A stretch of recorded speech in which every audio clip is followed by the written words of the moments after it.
Hello and welcome, you cozy couch potatoes. Hello and welcome, my cozy couch potatoes. Welcome back to Spice Rack Studios, the Cozy Couch. We are going to dive into Chapter 6 today, A Light in the City. Chapter 5, Doon and Lina's little adventure to find the Cave of Ember, and they did. There wasn't anything too exciting. They just walked and talked a little bit. Doon didn't find anything out about his book. And then finally they got to the cave, got in there, and realized that they could see a light in the city of Ember. So let's dive in. A light in the city. They stood there a long time, staring, then blinking and staring again to make sure their eyes weren't playing tricks on them. With the candles out, the darkness was complete except for that distant light. They couldn't even see each other's faces, but the more they looked, the more sure they were a light shone in Ember. Someone is still down there, Doon breathed. Or maybe not, Lina said. Maybe there's a tiny bit of electricity left. Maybe it's just the street lamp still glowing. They stared for a few minutes longer, wondering. Doon knelt carefully and stretched a hand over the edge of the cliff. It seems to go straight down, he said, but I can't really tell. It's a long way down, said Lina. I don't see how we can possibly get there. We have to, said Doon. Now that we've seen that light, we have to know what it is. Lina heard him take in a quick breath. Oh, he said, it might be what the book is about. Something that shines. We have to find out. There must be a way down. Tomorrow we'll look for it, Lina said. A whole day of walking had tired her out, and she knew Doon was tired too, though he might not want to admit it. They went back through the passage and out into the waning evening light. Their shadows stretched like long fingers across the ground. Stars were beginning to come out, and both Lina and Doon gazed upward at them. They still marveled, having grown up under the black, unchanging sky of Ember, at a sky full of lights. Look at that one, Lina said, pointing. One star, bigger than the rest, was moving at a slow, steady pace. Its light was greenish rather than white. A traveling star, said Doon. It must be what that roamer was talking about. Edward has a book about stars. I'll look up traveling stars when we get back. They made their way around the mountainside to the place where the dark cave opening loomed in the mountain wall. Inside the cave, toward the rear, the ground was more or less dry. They spread their blankets. It was a gloomy place. Dampness seeped from the walls, and Lina could feel the cold breath of the tunnel that stretched away behind them, leading down into the earth to the underground river they'd ridden out of Ember. But Doon was scraping out a shallow pit in the dirt to build a campfire in. That would help. I'll look for kindling, Lina said. She reached into her pack for a match to relight her candle, because full darkness had arrived by now, but Doon stopped her. Here, he said, take this. We need to save candles and matches whenever we can. From his pack he took the little generator he had made at the end of summer from a magnet, some wires, and a crank. He'd attached a socket to it, one he'd taken from an old light fixture in the Pioneer Hotel, and screwed a light bulb into it. You'll have to keep turning the crank, he said, handing it to her, but it will give you more light than a candle. Doon, you smart boy. Lina grinned. She'd almost forgotten about the generator, having seen it working only once. She turned the handle, and the light bulb glowed, and the cave became a bright little hollow, almost cozy. Wonderful, she said. She set down the generator and tied her sack to her belt so she'd have both hands free, and she sent out into the darkness, heading for a grove of trees to the left of the cave entrance, cranking the little generator as she went. It gave her enough light to see the ground a few feet ahead of her. When she stepped in among the trees, it helped her to see where twigs lay in the leaf litter and to avoid stumbling into prickly shrubs and tripping on the rough ground. Each time she found sticks that looked dry enough for kindling, she stopped cranking, picked the sticks up, and thrust them into her sack. The light dimmed as the crank slowed, but if she was quick, it didn't quite go out. Finding dry sticks wasn't easy. Most of them were in among the sodden leaves that covered the ground. She decided the best way was to break small dead branches from the trees. She went deeper into the grove, looking behind to make sure she didn't lose track of the way out. Once she stopped, startled, thinking she'd seen her light reflect off something ahead of her, an animal's eye. She thought of wolves. Someone had told her they had yellow eyes. Did wolves lurk in the woods, waiting to pounce on people? She stood still for a moment. Oh no, I bet it's freaking Torin. I don't know why, but I feel like Torin followed them somehow. But we'll find out. I'm probably wrong, but my gut says that. She stood still for a moment, listening. She heard no sound, but just in case something was there, she decided to turn around and get out of the woods. She had enough kindling anyhow. She hurried back to the camp. Or maybe that's the shiny thing they need and not inside Ember. I saw something shiny in there, she said to Doon. Would a wolf's eye reflect light? I suppose so, Doon said. I'm gonna be so mad if they go into this cave and then come out and find out where Lina was is what they were looking for. Mm-mm. I suppose so, Doon said, but lots of other things would too. A piece of metal, an old glass bottle or something. I guess it wasn't a wolf, said Lina, setting down her bag of kindling, because it didn't make a sound or move or try to eat me. They set to work to build their fire. They put it near the mouth of the cave so the smoke would escape. And by its dancing flames they ate their skimpy dinner. The night was silent except for the crackling of the fire, until, far away, they heard a faint high cry, and then more cries, weaving together into a fierce song. Night birds, said Doon. No, I think it's wolves, Lina said. Kenny told me they sing. They listened, but the cries quickly died away. That reminds me, said Doon. Let me show you something Kenny taught me. He went outside the cave, plucked a sturdy grass blade from the ground, and clamped it between the sides of his thumbs. Then he blew hard against it, and an amazingly loud noise, part squawk and part shriek, blasted out into the air. Lina jumped in and laughed. How did you do that? Doon showed her how it worked. It's a wolf-scaring whistle, Kenny told me. All you need is one blade of grass. They practiced making whistles and ear-splitting noises for a while. Then, by the light of the little generator, Doon read Lina the clues he'd picked out from the remains of the 8-page book.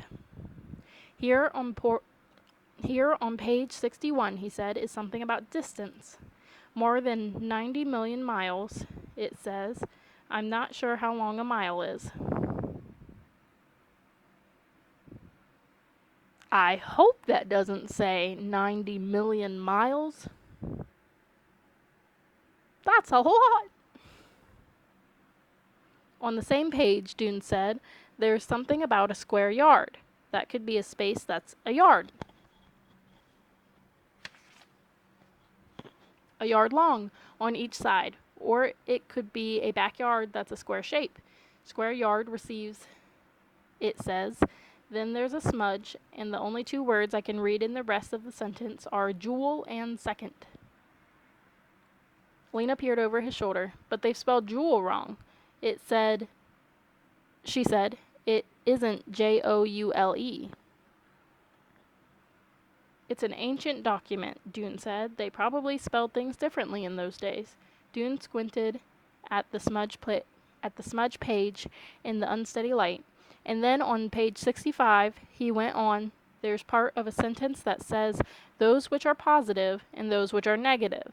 And then lose, gain, or share them, which creates.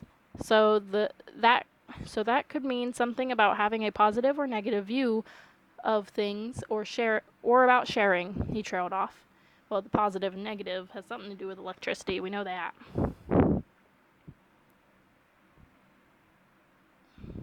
Maybe, said Lina. Not too hopeful, though. But then listen to this, Doon said, turning to the next page, which was half torn away. Here it says, a number of cells of many sizes and shapes connected. He looked up at Lina triumphantly. What does that remind you of? A cell is a room, isn't it? She said, like a cell in the Ember prison. So rooms connected to each other, it sounds like the storerooms? Yes, Doon said. I think it could be. All right, Lina said. Well, at least we have a little bit to go on. She felt only slightly encouraged, though. Had they come up here to find a jewel in someone's yard? Or to spend endless hours searching for a jewel in the storerooms? She had never cared much for jewels. In Ember, a jewel had been anything a person used as decoration for the body.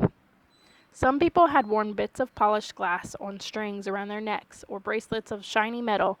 In Sparks she had seen jewels, sometimes on the harnesses of oxen, and now and then a roamer would bring something called jewelry from the ancient world, just some pretty stones wired together. No one got very excited about it, but she supposed they might be useful for trading. It was time to sleep. The night was long and cold, and the ground was hard, but no animals or people disturbed them. And at the first light of morning, they were up and readying themselves to investigate the way into Ember. Once again, they stood on the ledge, looking down. The light they'd seen the night before was still there, dim but distant. It's a strange sort of light, said Doon. I think it must have something to do with what the book was about. Someone else has found it, wherever it was. Maybe, said Lina. But then why would they stay in Ember with it? Why not bring it out? Because they're trapped, Doon said, and his voice was a rising excitement. Somehow they didn't hear about the way out. He had brought his generator into the cave. With him, he handed it to Lina. Would you crank this? He asked. I want to try and see how steep the cliff is. Lina had brought a candle with her in case one was needed. She put it in her back pocket, where it wobbled, being too tall to fit all the way in. Carefully, Doon lowered himself to his knees, and then lay down completely so that his head was just over the edge of the cliff. Lina stretched out both hands of it as far as she dared, one holding the generator and the other cranking, and Doon peered down. He'd been hoping the slope was more gentle than it had seemed, making it possible to walk or perhaps slide down. Or maybe steps had been cut into it long ago by the builders of Ember. Or perhaps they'd left a ladder or some kind, but as far as he could tell, the cliff was bare, vertical rocks. The only way to descend from here into the city would be to have a very long rope and climb down it, or many long ropes tied together. The distance was so great. The rope would have to be anchored to something at the top, maybe a sturdy spike driven into the ground. It might be possible to rig up a pulley system for hoisting things from below, but it would all be difficult. Doon sighed and got to his feet again. I don't know, he said. I'm not sure how we can do it. It would be really hard to get down there, and even harder to get back up. I wish we could fly down, Lina said. They stood for a few more minutes. Lina stopped cranking the generator, and they stared down at the one dim, wavering light still shining in their old home. Then Doon turned around to head back into the passage to the outside. As Lina turned to follow him, the candle sticking up from her back pocket struck the cave wall and toppled out. Oh no, she thought. She assumed the candle had fallen over the edge of the cliff, but when she started up the generator again and looked down, she saw the candle not far from her feet. It was rolling very slowly away, not out toward the edge, but sideways. She took a step forward, moving along the edge with her back to the cave wall. The candle rolled a little farther. She took another step, and she saw that the ledge continued. It was not just a short shelf jutting out at the end of the passage. It extended to the side on the left, making a narrow path with the cave wall on one side and the steep drop on the other. She couldn't see very far ahead with her one light bulb. but it looked as if the path sloped downward. It might wind along the wall all the way to the bottom. She let go of the generator's crank long enough to stoop quickly and pick up the candle.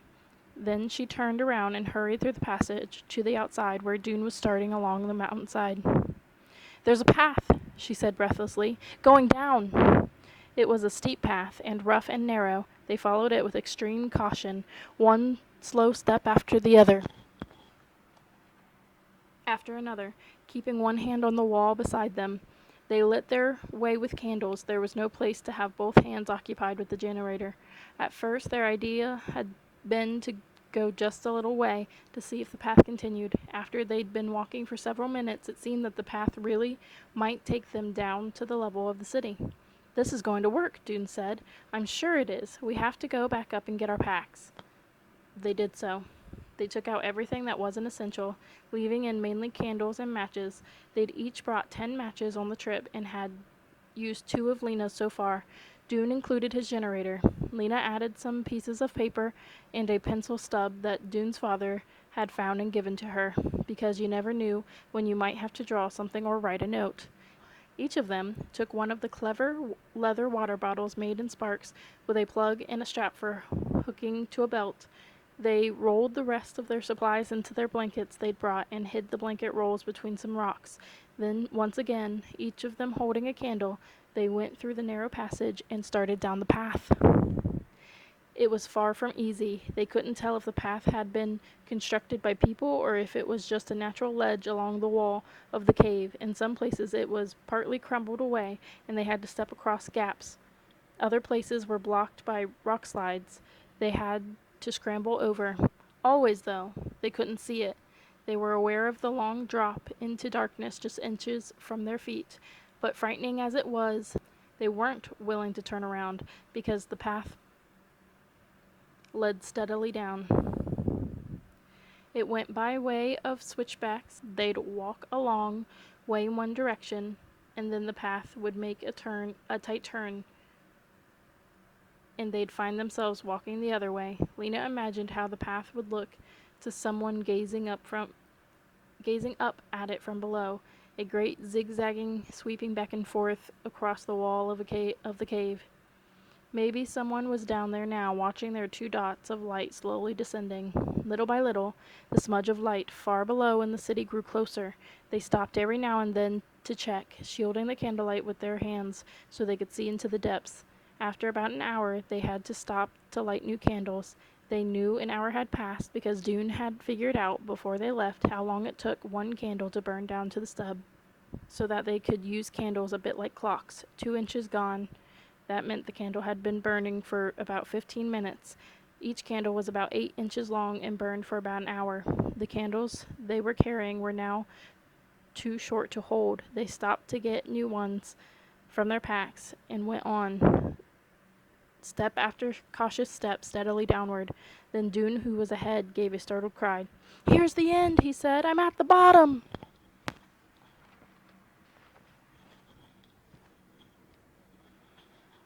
Lina came up behind him, and they stood side by side, with their candles showing them each other's faces, shadowy and orange. When they looked down, they saw bare ground, uneven, strewn with small rocks and pebbles. "Can you believe it?" said Doon. "We are in the unknown regions."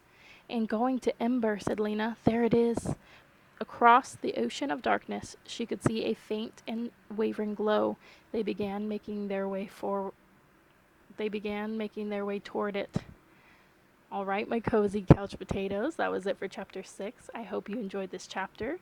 I thought it was very exciting. I love how we're just getting piece by piece in this book. All right, well, that is all for chapter 6, my cozy couch potatoes. Next is chapter 7, Calamity. That doesn't sound good at all. So, can't wait to dive in with you next time. Bye. Was June, oh my goodness, plucked a sturdy glass split, having seen it only once.